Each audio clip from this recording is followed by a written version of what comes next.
Salve, salve pessoal, tudo beleza? Mais uma videoaula do professor Gessé e dessa vez a gente vai conversar um pouquinho sobre o funcionamento e os órgãos do sistema respiratório, tá galera? Bom, essa videoaula de hoje é uma continuação da outra videoaula que falava sobre respiração celular. Se você ainda não assistiu a outra videoaula, eu vou deixar o link nos comentários para você assistir. É muito importante que você assista a videoaula anterior, beleza? Então bora pro vídeo, pessoal. A respiração ela acontece graças aos movimentos respiratórios, que são o que chamamos de processos mecânicos que o nosso corpo realiza. Existem dois movimentos respiratórios, que é a inspiração e a expiração. A inspiração é a entrada do ar atmosférico, tanto pelo nariz ou pela boca, até a chegada nos pulmões.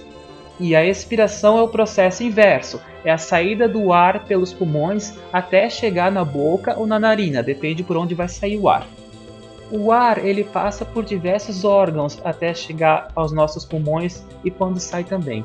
A gente vai ver daqui a pouco que órgãos são esses.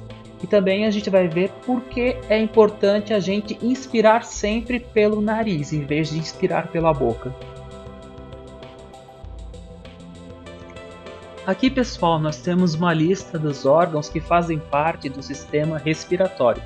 Vamos dar uma olhadinha nessa lista e na imagem?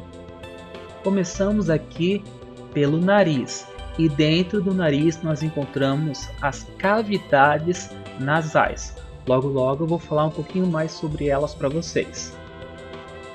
Abaixo então temos a faringe. Faringe que vocês já ouviram falar, porque estudamos ela no sistema digestório. Então a faringe é um órgão que faz parte tanto do sistema digestório quanto do respiratório. Abaixo nós temos a laringe. A laringe é um órgão bem interessante porque encontramos várias estruturas importantes para a respiração e para a fala dentro dela, como o pomo de Adão, como as cordas vocais. Isso tudo a gente vai ver daqui a pouco no vídeo. Logo abaixo nós temos a traqueia. A traqueia, se vocês notarem bem aqui, ela se divide em duas. Ela se divide em brônquios. Então a gente tem o brônquio direito e o brônquio esquerdo. Esses brônquios ficam dentro dos pulmões. Esses órgãos que eu falei para vocês, nariz, faringe, laringe, traqueia, brônquios e pulmões, são órgãos pelo qual o ar vai passar, tanto na inspiração quanto na expiração. Também vale a pena a gente dar uma olhada aqui no diafragma. O diafragma é um músculo que fica abaixo dos pulmões e graças a ele e outros músculos a gente pode fazer os movimentos de inspiração e expiração.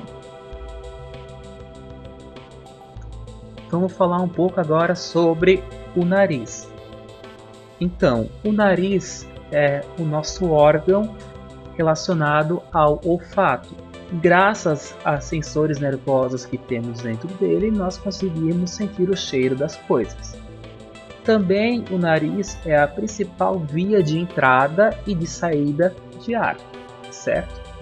O nariz ele é composto parte por ossos e parte por cartilagem. Se vocês olharem aqui na imagem, a parte de cima, que aqui está num tomzinho meio de amarelo, são a parte dos ossos.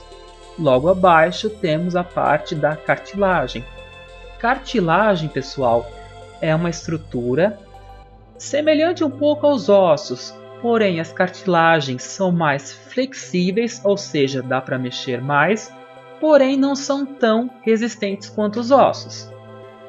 Nós temos cartilagem, por exemplo, no nariz, como eu falei, você pode mexer o seu nariz e notar que a parte de baixo dá para mexer bem, devido à cartilagem ser bem elástica, né? Ser bem flexível. Nós temos também cartilagem nas orelhas, vocês podem mexer a orelha e ver que também é bem flexível. Alguns órgãos internos do nosso corpo também possuem cartilagens, como por exemplo a traqueia. A traqueia é composta por vários anéis de cartilagem. Nós vamos falar um pouquinho dela daqui a pouco.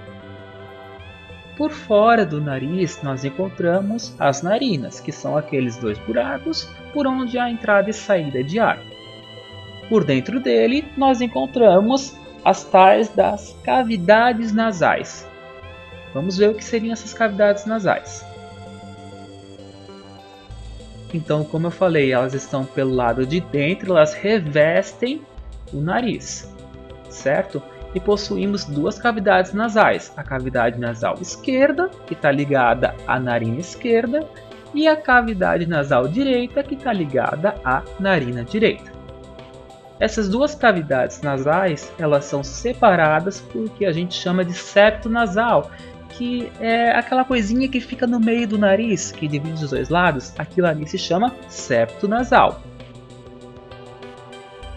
Essa cavidade nasal, essa região dentro do nariz, ela é revestida pelo que chamamos de mucosa nasal. Aqui nós temos uma bela imagem das narinas e o septo nasal dividindo elas.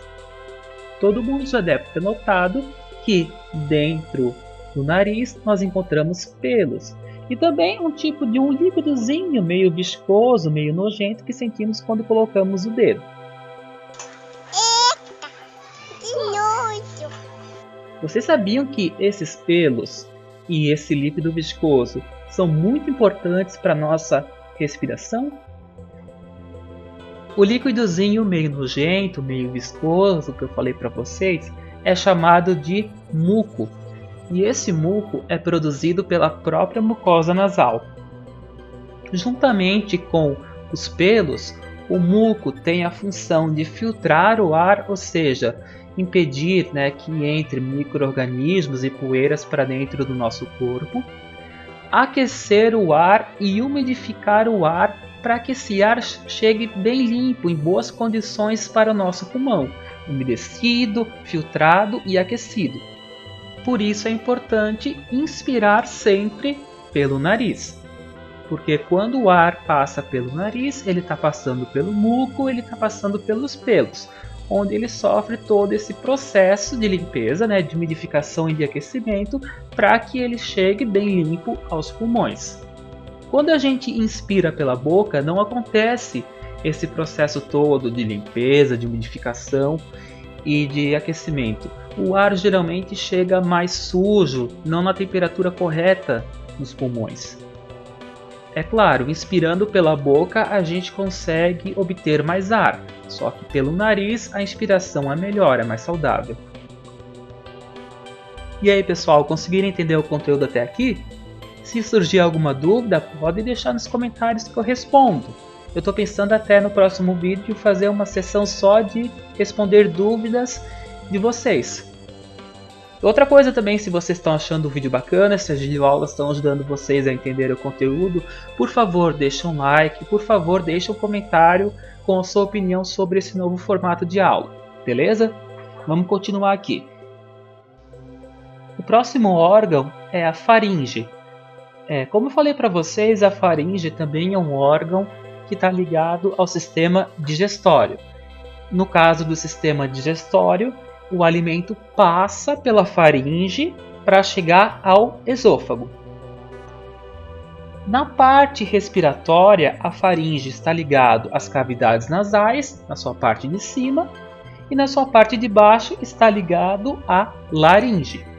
Vocês podem ver a faringe nessa foto, ela está aqui em azul. Assim como as cavidades nasais, o ar também passa pela faringe para chegar ao próximo órgão, que como eu falei, é a laringe. Beleza? Vamos para o próximo órgão então.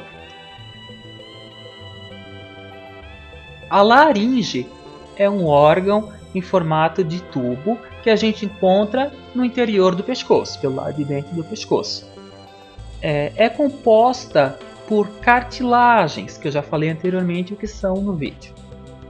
Dentro da laringe, a gente encontra várias estruturas interessantes que eu vou explicar um pouquinho para vocês, como o pomo de Adão, as cordas vocais e a glote.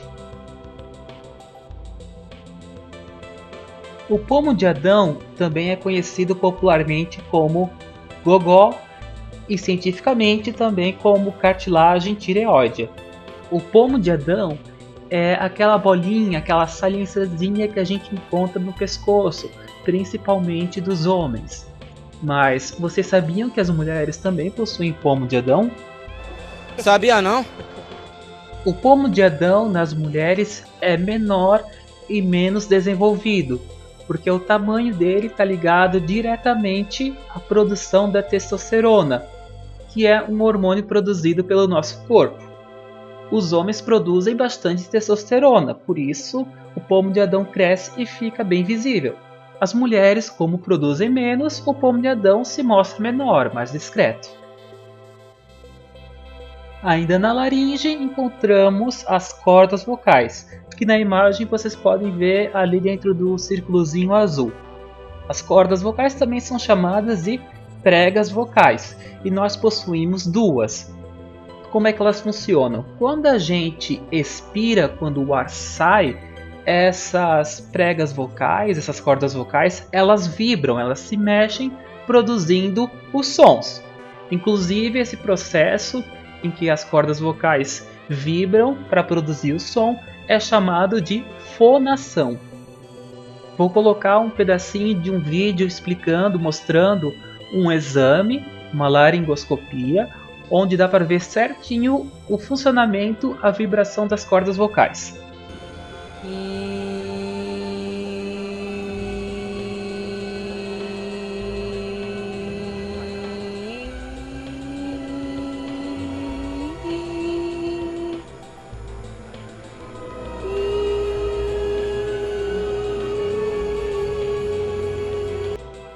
Interessante ver como as cordas vocais funcionam, né, pessoal? Próxima estrutura, ainda dentro da laringe, a glote. A glote é uma abertura que fica bem no início da laringe. E dentro da glote, nós encontramos uma estrutura chamada de epiglote. Essa epiglote funciona como um tipo de válvula. Quando a gente engole um alimento ou algum líquido, a epiglote fecha, direcionando o alimento ou líquido para o esôfago, que é o órgão correto para o processo digestório. Se por acaso a epiglote falhar e o alimento ou líquido for parar na laringe, a gente vai engasgar, certo? Até porque a laringe é local de passagem de ar e não de alimento. No caso, imagina o alimento passar pela laringe e vai parar depois na traqueia, nos pulmões, bem complicado isso. A reação normal do nosso corpo quando a gente engasga é tossir.